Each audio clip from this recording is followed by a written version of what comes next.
하나님의 말씀입니다. 앉으신 채로 경청하십시오. 신약 성경 빌립보서 4장 15절에서 20절 말씀입니다. 신약 성경 322면입니다. 신약 성경 322면 빌립보서 4장 15절에서 20절 말씀, 제가 말씀을 봉독합니다. 4장 15절부터입니다. 빌립보 사람들아, 너희도 알거니와 복음의 시초에 내가 마게도냐를 떠날 때에 주고받는 내 일에 참여한 교회가 너희 외에 아무도 없었느니라. 데살로니가에 있을 때에도 너희가 한 번뿐 아니라 두 번이나 나의 쓸 것을 보내었도다. 내가 선물을 구함이 아니요 오직 너희에게 유익하도록 풍성한 열매를 구함이라. 내게는 모든 것이 있고 또 풍부한지라. 에바브로디도 편에 너희가 준 것을 받음으로 내가 풍족하니 이는 받으실 만한 향기로운 제물이요 하나님을 기쁘시게 한 것이라. 나의 하나님이 그리스도 예수 안에서 영광 가운데 그 풍성한 대로 너희 모든 쓸 것을 채우시리라. 하나님 곧 우리 아버지께 세세 무궁하도록 영광을 돌릴지어다. 아멘. 기도하시겠습니다. 아버지 하나님, 동행하여 주시는 주님 사랑 가운데 오늘도 주님 은혜의 품으로 주님 발치에 앉아 사모하며 주님 말씀을 기다립니다. 사랑하여 불러주신 하나님의 자녀들을 위하여 예비하신 생명 말씀을 이 시간 들려주시옵소서. 말씀으로 사랑하시는 아들, 딸의 심령을 새롭게 하여 주시옵소서. 세우신 말씀의 일꾼을 붙들어 주시고 아버지의 말씀을 순전하게 담대히 전하게 하여 주시옵소서. 살아계신 우리 구주 예수 그리스도의 이름으로 기도드립니다. 아멘. 할렐루야. 아멘. 한 주간 잘 지내셨습니까? 또 요즘 독감, 코로나가 계속 기승을 부리는 가운데 또 감기, 몸살이나 독감 이런 질병으로 또 몸 많이 고생하시는 교우분들 여러분 계시다는 소식을 듣습니다. 또 이제 안부를 여쭙기도 하고 했는데 모든 병과 연약함 가운데 있는 그 모든 자리에서도 하나님께서 나를 위로하시고 더 깊이 만나 주시는 시간을 체험하시고 또 온 몸도 건강하게 회복시켜 주시는 주님의 강건케 하심이 우리 모든 교우들 또 온 가정에 함께 하시기를 주님의 이름으로 축복합니다. 아멘. 오늘 본문 말씀 가운데 이 편지죠.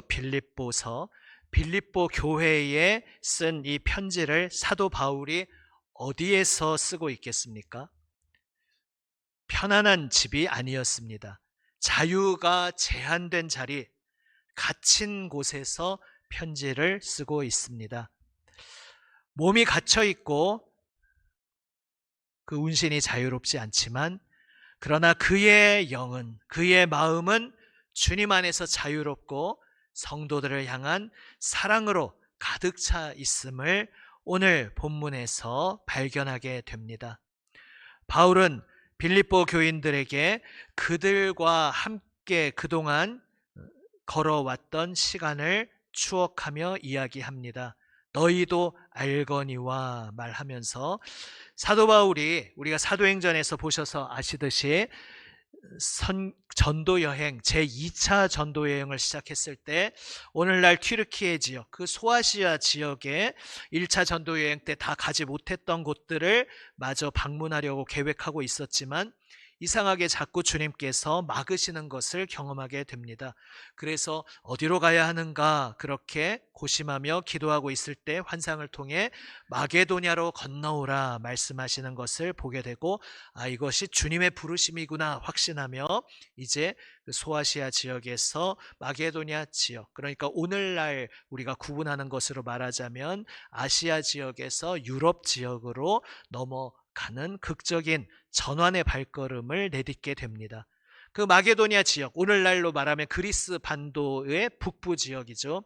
그 마게도니아 지역에서 첫 번째로 만난 성이 바로 빌립보 성이었습니다. 그리고 사도행전에서 이미 아시듯이 쭉 이야기가 전개됩니다. 늘 바울이 그렇듯이 자신이 방문한 곳에 먼저 디아스포라 유대인들을 찾아가서, 왜냐하면 약속을 1차적으로 받은 것이 그들이었기에 약속을 받은 이들에게 하나님이 드디어 약속을 성취하셨습니다, 예수님 보내주셨습니다, 이것을 전하기 원했기에 늘 회당을 먼저 찾는데, 유대인 남성, 성인 남성 10명이 있으면 조직할 수 있는 회당이 그 빌립보 성에는 없었습니다. 빌립보 성 자체는 로마 제국의 영토 중에서도 직할 식민지로 로마 시민이라는 자부심을 가지고 있고, 특별히 로마를 위해 생명 걸고 싸웠던 지금은 퇴역한 군인들이 중심이 되어서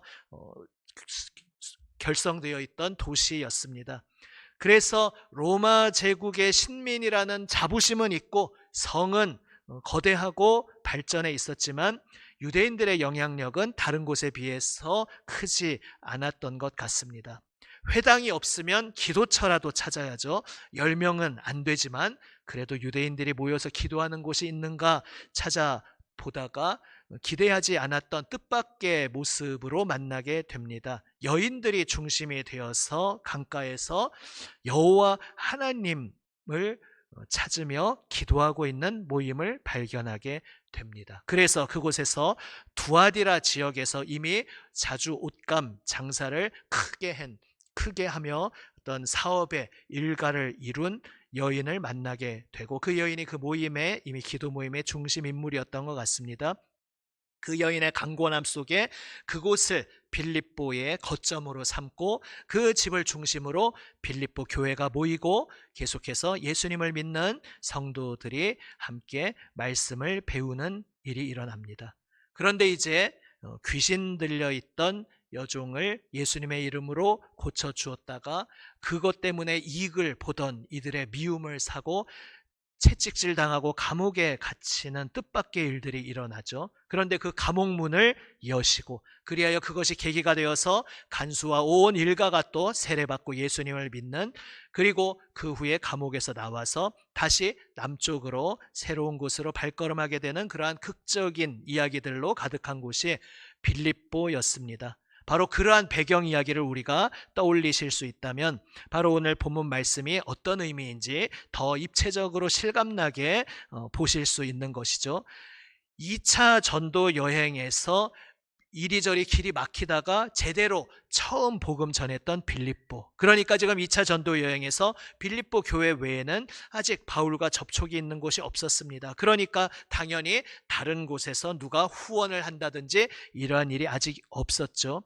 그런데 이제 빌립보를 떠나서 데살로니가에 이르게 되는데, 역시 사도행전 통해서 아시듯이 어디 가나 바울이 먼저 복음을 받은 유대인들에게 회당을 찾아가서 전하지만 대부분의 유대인은 예수님을 거부하고, 그리하여 결국 이방인 중심으로 복음을 전하게 되는 상황들이 계속 펼쳐지는 것을 우리는 알고 있습니다. 그런데 그것이 가장 극렬하게 심했던 곳이 데살로니가였습니다. 데살로니가 유대인들이 특히나 극성이라서 전에도 제가 표현한 것처럼 도시락 싸들고 쫓아다닙니다. 데살로니가에서도 사도 바울이 예수님의 복음을 전하는 것을 미워하면서 그 성에 영향력 있는 귀부인이나 또 그 불량배들을 동원해서 소동을 일으켜서 내쫓았는데, 그래서 데살로니가를 떠나서 베레아에 도착하고 베레아의 사람들은 좀 더 말씀을 신중히 듣는 자세가 있어서 정말 이 사람이 우리 유대인 동족 형제가 메시아가 드디어 오셨습니다, 바로 얼마 전 십자가에 달려 돌아가신, 그러니까 유대인 개념으로서는 이상한 충격적인 이야기지만 그 죽은 그분이 부활하셨고 그분이 메시아라는 이 말이 이미 성경에 기록되어 있다고 하는데 정말 그런지 한번 보자 하고 열심히 같이 성경 공부를 하고 있는데, 데살로니가의 유대인들이 굳이 거기까지 또 패거리를 이루어 쫓아와서 또 난동을 피우고 또 쫓아내는 그런 일이 일어납니다. 그러니까 제가 지금 말씀드리는 것은 2차 전도 여행이 초반부터 빌립보에서 터지고 감옥에 갇히고 데살로니가에서 난동 속에 쫓겨가고 피신했는데 거기까지 쫓아와서 또 쫓아내고 결코 순탄치 않은 어려움의 연속의 시간들이었던 것이죠. 그런데 그때 바울에게 위로가 되고 응원이 된 사람들이 있었으니 바로 빌립보 교회 성도들이 바울을 기억하면서 그들의 지갑을 열고 멀리 떨어져 있지만 굳이 사람의 인편을 통해서 후원을 하였던 것입니다. 그래서 사도가 그것을 회고하며 아무도 나를 도울 수 없던 그 상황 속에서 여러분만이 그때 나와 함께 해 주셨습니다 라고 말합니다. 그런데 이때 바울이 중요한 고백을 합니다. 17절 말씀입니다. 17절 말씀에 내가 선물을 구함이 아니요 오직 너희에게 유익하도록 풍성한 열매를 구함이라. 무슨 얘기입니까? 인간적인 차원에서는 사도 바울이 참 빌립보 교인들에게 고맙죠. 자기가 고생하고 있는데 그렇게 함께 궁핍함 속에 물질이 실질적으로 도움이 되는 것도 너무 고맙지만 나를 기억하고 있고 멀리 떨어져 있는데 굳이 힘을 내어서 굳이 번거로움을 다 뚫고 계속해서 후원하고 있다는 그 마음으로 연결되어 있다는 것이 얼마나 고마웠겠습니까? 그러나 거기에 머무르는 것이 아니라 인간적 차원 그 이상으로 사도에게는 너무나 큰 위로와 유익이 되었지만 사실 더 큰 유익이 바로 빌립보 교인들 그들 자신에게 있었다는 것입니다. 그것을 너희에게 유익하도록 풍성한 열매를 구함이라 라고 표현하고 있습니다. 이것을 제가 소개하고 가끔 인용하는 대한성서공회에서 이제 개역개정과 병행해서 참조용으로 보시라고 새로 번역한 새한글 성경에서는 이렇게 번역하고 있습니다. 내가 힘써 찾는 것은 선물이 아닙니다. 내가 힘써 찾는 것은 여러분의 회개장부에 써넣을 열매가 더 많아지는 것입니다. 그러니까 여기서 너희에게 유익하도록 풍성한 열매를 구함이라 이게 무슨 얘기냐 하면 하나님이 회개장부를 쓰고 계시는데 다시 말해 장차 온 세상 마지막 심판을 하시면서 사람이 그 인생 가운데 무엇을 행하고 어떤 삶을 살았고 유익한 말이든 무익한 말이든 어떤 말을 내뱉었고 그 모든 것에 대해서 물으시고 정산하시는 날이 오는데 그때에 그 정산하실 때 사용하실 회계장부에 기록을 하시는데 물론 우리 인간적인 상황에 대입해서 쓰는 표현이죠. 하나님께서 그 기록하는 회계장부에 빌립보 성도들 그때 사도의 전도 사역에 이렇게 풍성하게 함께 했다라고 하나님이 기록하셔서 그 열매가 빌립보 교인들에게 유익이 되겠기에 그래서 내가 너무나 기쁘다라고 바로 목자의 심정으로 빌립보 교인들이 함께하여 그들 자신에게 하나님과의 관계에서 너무나 유익이 컸다는 것에 대해 기뻐하고 있는 것입니다. 작은 교회였습니다. 고린도 서신에도 또 마게도냐 교회라고 인용이 되는데 그 마게도냐 교회라는 것이 사실상 빌립보 교회죠. 고린도 교회가 예루살렘과 유대 지역 그 기근과 또 유대인 본산에서 가장 극심한 박해를 받고 있을 그 유대 교회 우리 형제다 이방인들임에도 불구하고 그들은 예수 그리스도 안에서 우리 형제가 아닌가 하면서 고린도 교인들이 그들에게 전할 연보를 모으기 시작합니다. 이제 이것이 주일에 공식적으로 함께 모일 때 연보를 모으는 하나의 유래가 된 것으로 보입니다. 고린도 교인들이 시작했는데 아시다시피 고린도 교인들과 사도 바울 사이에 골이 생기면서 그들 자신들이 무언가 잘못된 것을 받아들이면서 사도를 곱지 않은 눈으로 보는 속에서 분위기가 흐려지니까 그 연보도 멈추게 되었던 것이죠. 이제 사도가 그들이 무엇을 오해했는지 그들이 복음의 진리에 무엇을 십자가의 복음의 기본 정신을 무엇을 놓치고 있는지 고린도서를 통해 한참 이야기를 하면서 마지막에 그 연보에 대해서도 언급을 하는데 그때 마게도냐 교회를 언급합니다. 여러분, 원래 이 연보를 처음 시작한 게 고린도인들, 당신들 아닙니까? 그 당신들 때문에 큰 마음의 자극을 받고 그 빌립보 교회가, 마게도냐 교회가 기쁨으로 동참했는데, 여러분이 지금 마음이 틀어지면서 그걸 멈추었는데 이게 도대체 얼마나 통탄할 일입니까? 여러분의 영향을 받던 후발주자인 마게도냐 교회는 지금도 기쁨으로 그 운동에 동참하고 있습니다. 이런 인용함 속에서도 빌립보 교회를 또 인용하고 있음을 보게 됩니다. 그때 거기에서 그 마게도냐 교회에 대해서 사도 바울이 이렇게 표현합니다. 그들이 풍족해서 연보를 모은 것이 아니다. 오히려 그들은 극심한 박해와 재정적인 어려움 속에 가난에 시달리는 힘겨운 교회였다. 우리말로 내 코가 석자라는 거죠. 그럼에도 불구하고 궁핍하고 가난했기 때문에, 말이 좀 이상하지만 굉장히 역설적인 표현이죠.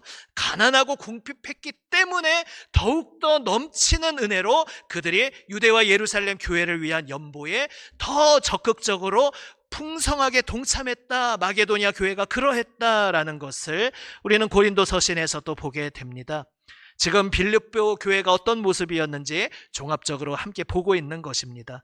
바로 그러한 빌립보 교회를 생각할 때 사도 바울의 마음이 감사가 넘치고 뜨거웠습니다. 바로 그러한 맥락 분위기 속에 오늘 본문 말씀을 전하고 있는 것이라 이해하시면 되겠습니다.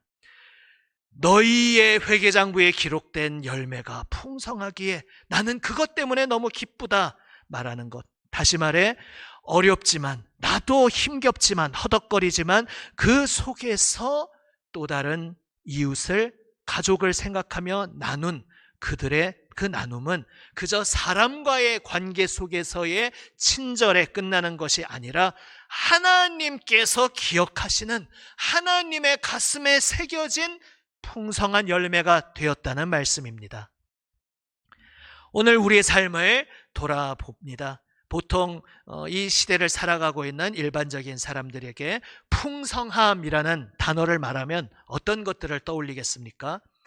나의 통장에 숫자가, 자릿수가 늘어나는 것, 혹은 힘겹게 모으고 모아서 드디어 내 집을 마련하는 것, 또 노후의 준비도 어느 정도 해두는 것, 또 자녀들의 교육을 정신적으로나 물질적으로나 전방위적으로 잘 시키는 것, 이런 것들 다 우리 인생에서 우리가 어쩌면 가장 중요하게 생각하는 소중한 일들일 수 있습니다. 문제는 그런 것들에 노력을 기울이는 게 문제가 아니라 그 풍성함을 나만 누리려는 마음, 여기서 나만이라는 것은 나 개인과 또 나와 1차적으로 연결되어 있는 나의 식구, 이것까지 포함하는 개념이죠.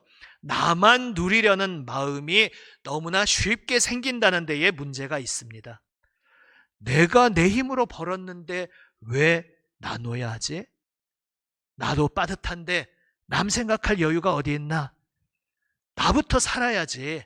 일단 내 코가 석자인데 이웃은, 또 우리 공동체는 나중에 생각하자. 이러한 생각이 들 수 있습니다. 그것도 나름 일리 있는 생각일 수는 있습니다.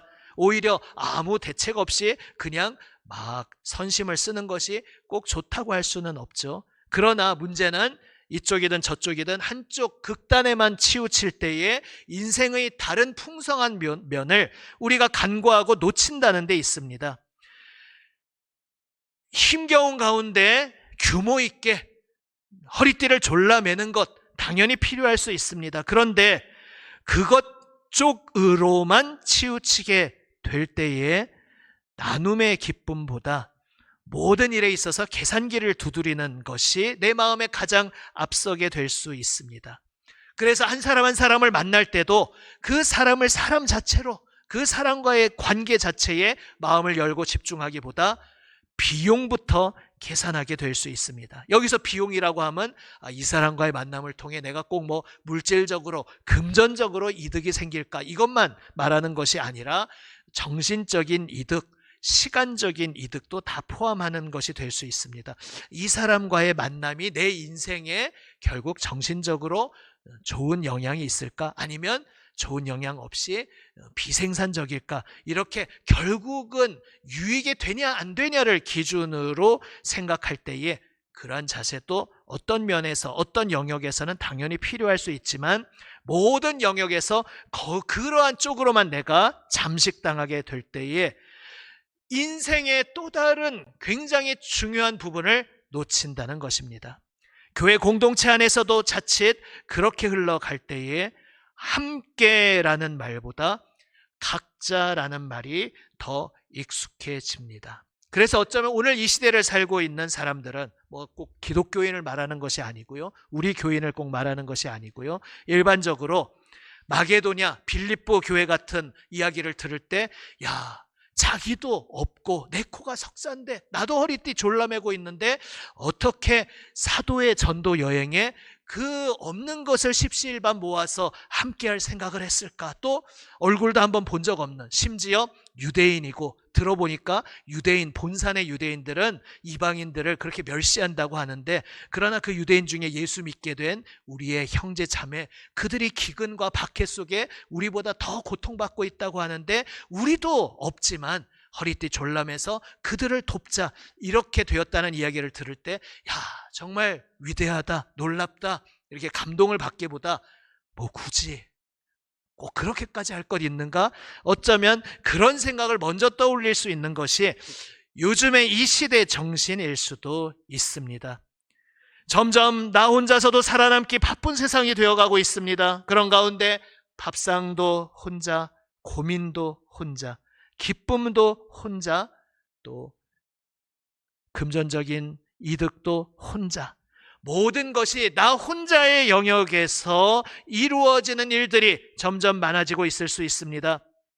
이런 쪽으로만 치우치다 보면 내가 분명히 세는 것을 단속을 한 것 같고, 분명히 허리띠를 졸라매서 가성비를 잘 챙긴 것 같은데 뜻밖의 이상한 지역에서 계속 새어나가는 것을 경험하게 됩니다. 그리고 내 마음은 이렇게 든든하게 방비했으니 이제야 안심이 되는군이 아니라, 그럴수록, 졸라맬수록, 단속할수록, 내 힘으로 제어하려고 할수록 더 불안하고 더 메마른 마음이 되어 갑니다. 왜 그렇겠습니까? 하나님께서 우리를 처음 창조하실 때에 하나님 형상대로 지으셨다 말씀하는데, 그것이 무슨 의미입니까? 지금 우리 중고등부 이번 하반기도 함께 세례 교육했고, 지난 상반기도 세례 교육하면서 올해부터는 이제 하브루타 사역, 예전에 강사 목사님도 한번 초청했었죠.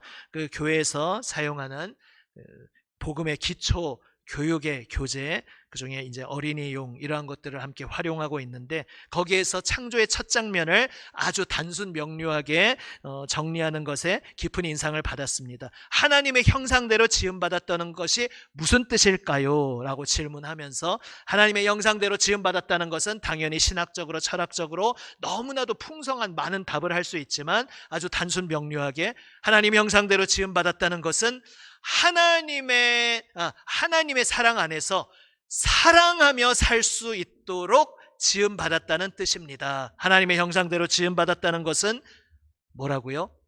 사랑하며 살도록 지음받았다. 이것은 참 단순 명료하게 잘 표현하셨구나, 이런 생각을 했습니다. 하나님이 그렇게 우리를 지으셨기 때문에 나 혼자만 허리띠 졸라매고 단속함 속에 내 마음이 점점 메말라 가게 되는 것입니다. 우리를 애초에 함께 살게 하셨고, 함께 누리게 하셨고, 함께 기뻐하게 하셨는데, 내 인생에서 홀로의 시간도 당연히 필요하죠. 홀로 조용한 곳에서 하나님을 바라보며 조용한 시간을 삶 속에서 꼭 확보를 해야 됩니다. 그러나 그것과 아울러서 이웃과 함께 누림 속에서 인생을 충족시키는 그 요소를 분명히 주셨는데, 한쪽의 요소를 잃어버리고 살게 되는 것이죠. 세상에서도 우리가 흔히 말하는 격언과 같습니다. 고여있는 웅덩이는 결국 어떻게 됩니까? 썩어버리게 되는 것이죠. 그러나 흐르는 강물은 썩지 않는다 라는 그 일반적인 교훈에도 바로 이 영적 진리와 연결되는 면이 있는 것입니다. 오늘 본문에서 더욱더 놀라운 것은 사도 바울이 빌립보 교회의 이 나눔에 대해서 어떻게 표현하고 있다는 것입니까? 18절 말씀입니다. 18절 말씀에 이제 앞에 에바브로 디도편에 여러분이 준 것을 받았다 말하면서 후반부에 이렇게 말합니다. 이는 받으실 만한 향기로운 제물이요 하나님을 기쁘시게 한 것이라. 아멘. 사도에게 그저 선물을, 후원을 전했는데 그것이 사랑과의 관계에 끝난 것이 아니라 하나님께 올라가는 향기로운 예배, 하나님께서 기뻐 받으시는 제물이라 고백하고 있는 것입니다. 그리고 사도는 확신 있게 말합니다. 19절 말씀입니다. 19절 말씀 한번 자막 보시며 함께 읽을 수 있는 분들은 함께 읽든지 아니면 잘 들어보십시오. 19절입니다. 나의 하나님이 그리스도 예수 안에서 영광 가운데 그 풍성한 대로 너희 모든 쓸 것을 채우시리라. 아멘. 나누었는데, 베풀었는데, 그러면 다 새어나갈 것 같지만 하나님께서 더욱더 놀랍게 채워주신다는 것입니다. 여기에 근본이 되는 핵심 진리가 무엇입니까? 우리 인생을 책임지시는 분은 하나님이시라는 사실입니다. 채우시는 분은 하나님이시라는 말씀입니다. 내가 당연히 나의 인생에 대해 책임을 지고 늘 말씀드리듯이 은혜로 구원받았다, 오직 우리의 믿음 생활은 은혜로 된다라는 것이 감나무 밑에 드러누워 입 벌리고 있는 것이 아니다. 제가 자주 그 비유를 사용하여 말씀드리고 있죠. 내가 책임지고 내가 움직이는 것 마땅한 순종의 자세죠. 그런데 마음 근본의 위치가 중요하죠. 그 뿌리가 내가 해야 된다라는 뿌리에서 출발하는 것과 하나님께서 은혜로 이루십니다라는 점에서 출발해서 하는 것은 겉으로는 결국 내가 분주하게 열심히 무엇을 하는 것 같지만 결과는 완전히 천지 차이로 달라지는 것입니다. 나의 사업장, 일터의 모든 자리도, 또 이 나라의 모든 경제적 상황도, 나 개인적인 실력, 경력, 경험도 결국은 완전하지 않습니다. 그 모든 것들이 내 손안에 제어해서 내 뜻대로 다 되는 것이 아닙니다. 그러나 우리에게 소망이 있으면 우리의 모든 인생의 요소를 하나님께서 그 손안에 쥐고 계시고 하나님께서 주관하시고 책임져 주신다는 사실입니다. 그래서 빌립보 교회는 많지 않고 풍족하지 않고 크고 부유한 교회 아니었지만 그러나 복음 사역을 위해서 또한 고통 가운데 있는 이들을 위해서 기꺼이 나눌 수 있었던 것입니다. 그들의 손에서 물질은 당장 사라져버린 것 같지만 그것이 사라진 것이 아니었던 것입니다. 하나님 나라 장부의 열매로 기록된 것이다. 하나님의 가슴에 기쁨으로 기록되었다. 이것을 말씀하고 있는 것입니다. 이 모든 출발점 근원은 무엇이 되겠습니까? 나에게 없음에도 불구하고 나눌 수 있는 이 모든 근본은 바로 예수 그리스도로부터 비롯되는 것입니다. 우리 주님 예수님이 어떠한 분이십니까? 하늘의 모든 풍성함을 다 내려놓고 그럴 필요가 없으신데, 죄인 괴수인 우리들을 구원해야 할 어떤 필요성은 없으신데 우리에게 마땅히 그것을 주장할 권리도 자격도 없음에도 불구하고 우리를 사랑하셔서 긍휼히 여기셔서 가난한 자로 오셔서 모든 것을 다 내려놓고 오셔서 십자가에서 그 생명까지 탈탈 마지막 피 한 방울까지 우리를 위해 흘리시며 우리에게 새 생명의 은혜를 베풀어 주신 것입니다. 그 은혜를 아는 자, 그 은혜를 누리는 자가 바로 내 삶 속에서도 모든 것들을 나누는 삶을 살아갈 수 있는 것입니다. 주님의 은혜를 기억하며 오늘 우리도 고백하기 원합니다. 하나님, 저의 삶 막히고 고인 웅덩이가 아니라 흘러가는 강물 같은 생명수와 같은 인생 되게 하여 주시옵소서. 기도하고 하나님 앞에 고백하는 우리 모두가 되시기를 바랍니다. 이러한 삶을 위해서 하나님께서 나에게 베풀어 주신 풍성함을 세어보기 원합니다. 우리 찬송가 가사 중에서도 받은 복을 세어보아라 라는 가사가 있듯이 우리가 옛사람의 뿌리를 내리고 있을 때는 내 삶에 여전히 이게 부족해, 아직 이게 충족되지 않았어, 아직 나에게 없는 것들에 집중하며 살아갑니다. 물론 없는 것들이 무엇인지 파악하면서 채워가는 것 당연히 중요한 일이죠. 문제는 계속 말씀드리지만 거기에 뿌리를 내려버릴 때 더 중요한 것들을 놓치게 된다는 것입니다. 새 사람은 근본적 질문의 방향이 바뀌게 됩니다. 나의 삶에 하나님께서 얼마나 놀라운 은혜를 이만큼 베풀어 주셨는가. 베풀어 주신 그 은혜와 복을 세어보기 시작하는 것이 거듭난 새 생명 얻은 우리의 출발점인 것입니다. 생각해보니 내가 숨쉬고 살아가고 있는 이 모든 것, 내가 건강하게 살아가는 그 모든 인생의 순간들, 또 허락하신 가정, 허락하신 일터, 이 교회 공동체, 믿음의 식구들, 이 모든 것이 하나님께서 저의 삶에 베풀어 주신 은혜입니다. 이 큰 구원의 은혜에 대한 감사의 목록을 하루의 생활 중 잠깐 멈추어 서서 마음에 새겨보고 나의 노트에 적어 보시기를 바랍니다. 하나님께서 얼마나 크신 은혜를 베풀어 주셨는지 이미 우리는 받았는데, 문제는 자각하지 못하고 실감하지 못하고 깨닫지 못할 때 우리 마음이 쪼그라드는 것이죠. 그러나 하나님께서 이미 베풀어 주신 그 풍성한 은혜를 내가 자각하고 깨닫고 느끼고 누리기 시작할 때에 바로 마게도냐 빌립보 교회가 그러했듯이 없지만, 여전히 없지만, 사실 생각해보면 세상의 일반 이치도 그렇습니다. 내가 지금은 좀 쪼달리고 없으니까 지금은 내가 하고 싶은 것들, 베풀고 싶은 것도 못하지만 나중에 좀 여유가 생기면 하겠습니다 라는 자세의 뿌리를 내려버리면 죽을 때까지 평생 그런 시간이 오지 않을 수도 있는 것이죠. 지금도 없지만, 그러나 하나님께서 나에게 베푸신 은혜에 감동되어서 또 다른 한 사람에게 내가 고여있는 웅덩이가 아니라 흘러가는 생명수의 자리로, 거창하게 기관에 당장 기부를 턱턱하는 그런 것만이 아닌 것이죠.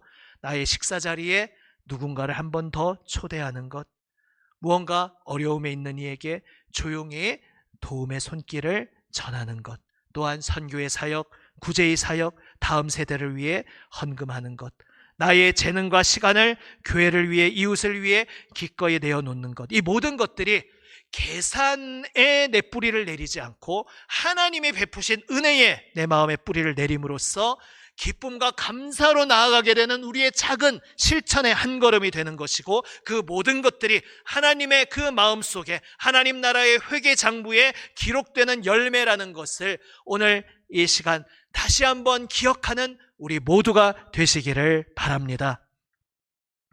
우리 서로를 보면서도 하나님의 베푸신 은혜 가운데 서로에게 이렇게 고백할 수 있으면 참 좋겠습니다. 이 고백을 하기 전에는 교회에 왔더니 좀 따스함이 있어야겠는데 왜 이렇게 따스함이 없어, 차가워, 이렇게 내가 아닌 다른 데에서 없는 것을 찾는 데에 우리 옛사람의 눈이 발동되었다면, 이제 이 은혜를 점점 느끼고 깨달을 때는 이렇게 우리의 언어가 바뀌게 되는 것이죠. 서로를 바라보면서 당신 때문에 우리 교회가 참 따뜻해졌습니다. 당신의 그 섬김과 나눔 때문에 하나님의 사랑을 제가 더 깊이 알게 되었습니다.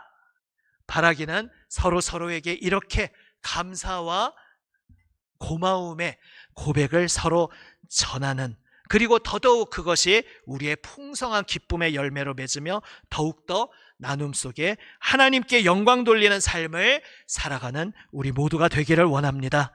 바로 이 비밀의, 믿음의 비밀의 고백으로 하나님께서 베푸신 은혜에 감사하는 마음으로 작은 나눔을 실천함 속에 하나님의 풍성함이 우리 삶에 넘치고, 우리의 그러한 모든 삶의 헌신이 하나님께 올라가는 아름다운 향기로운 예배가 되는 복된 삶을 살아가시기를 우리 주님의 이름으로 축복합니다. 기도하시겠습니다. 아버지 하나님, 감사합니다. 빌립보 교회 가진 것 없지만 믿음의 비밀을 풍성히 간직하고 있음 때문에 감사로, 넘치는 헌신으로 주님께 영광 돌려드린 그 아름다운 발걸음을 기억합니다. 주님, 나눌수록, 섬길수록 더욱 풍성히 채워지는 하나님 나라의 비밀을, 그 은혜의 감격을 날마다 더욱더 체험하고 경험하는 우리 모두가 되게 하여 주시옵소서. 주님의 베푸신 크신 은혜를 날마다 더욱더 깊이 깨닫고 실감하며 하나님 베푸신 은혜가 너무나 크고 크십니다 한 고백 속에 서로를 향하여 복된 나눔의 삶으로 살아가게 하여 주시옵소서. 우리 구주 예수 그리스도의 이름으로 기도드립니다. 아멘.